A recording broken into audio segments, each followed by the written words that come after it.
आपण पाहत आहात तेज तुफान न्यूज, न्यायिक व निर्भीड बातम्यांचे सर्वांचे आवडते नेटवर्क। राष्ट्रवादीचे माजी नगरसेवक वनराज आंदेकर यांच्यावर पिस्तुलातून गोळीबार करण्यात आल्याची खळबळजनक घटना रविवारी रात्री नाना पेठेत घडली आहे।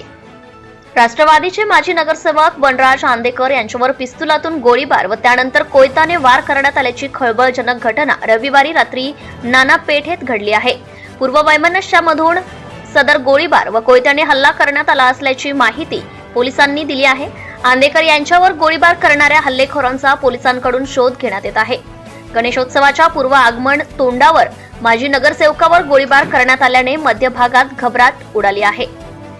वनराज आंदेकर रविवारी रात्री 8:30च्या सुमारास नाना पेठेतील डोके तालीम परिसरात थांबले होते।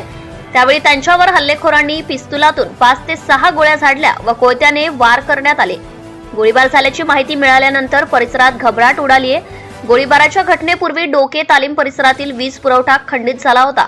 या घटनेची माहिती मिळताच गुन्हे शाखेतील अधिकाऱ्यांनी घटनास्थळी धाव घेतली। वनराज यांच्यावर पूर्वीच्या वैमनस्यातून गोळीबार झाल्याची माहिती पोलिसांनी दिली आहे।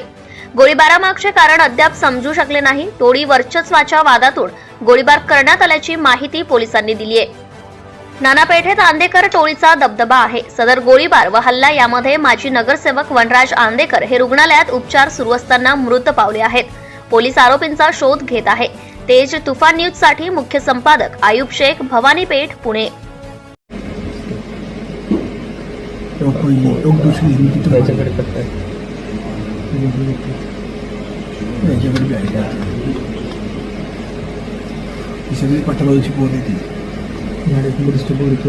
नाही सर, फिक्स मध्ये देणार एक दोन असं प्लीज 1 2